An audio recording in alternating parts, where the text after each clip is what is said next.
Gledate Gorenjska poročila na GID TV. Koliko bi se ta cena, če bi bila danes potrjena, poznala na položnicah občanom? Zračunano je, da kolikor bi bila potrjena cena obdelave odpadkov 101 evrov na tono pripeljanih odpadkov, bi se za 4-člansko družino strošek na položnic povečal za dobre 2 evra plus DDV. To pomeni povišanje samo na segmentu ravnanja z odpadki. Kajti z obdelavo odpadkov se uvaja nova storitev, zato se tudi formira nova cena, kajti s koncesijsko pogodbo je bila nekako sprejeta cena samo za mehansko obdelavo odpadkov, sedaj pa zakonodaja zahteva tudi biološko obdelavo odpadkov. Tako da je tudi priložen bil izračun na položnic strani Ecowina, tako da se dejansko ostali stroški na komunalnem področju s temu ne bodo povečevali.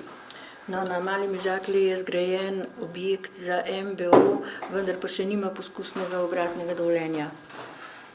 Danes so opravili ponovni tehnični pregled na objektu, izveden je bil samo z izvedenci komisije za pregled. Nekih bistvenih pomanjkljivosti ni bilo ugotovljenih, oziroma večino pripomb na prvem tehničnem pregledu so odpravili, tako da koncesionar pričakuje izdajo odločbe o poskusnem obratovanju, kajti ta je prva v naslednjem tednu.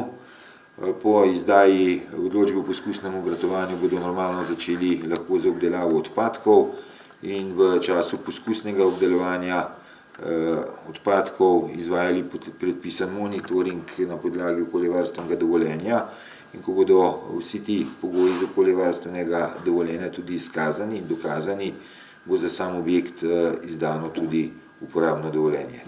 In kdaj menite, da občani potem ne bi več čutili tega smradu, ki se pojavlja od Jesenic pa do Koroške Bele?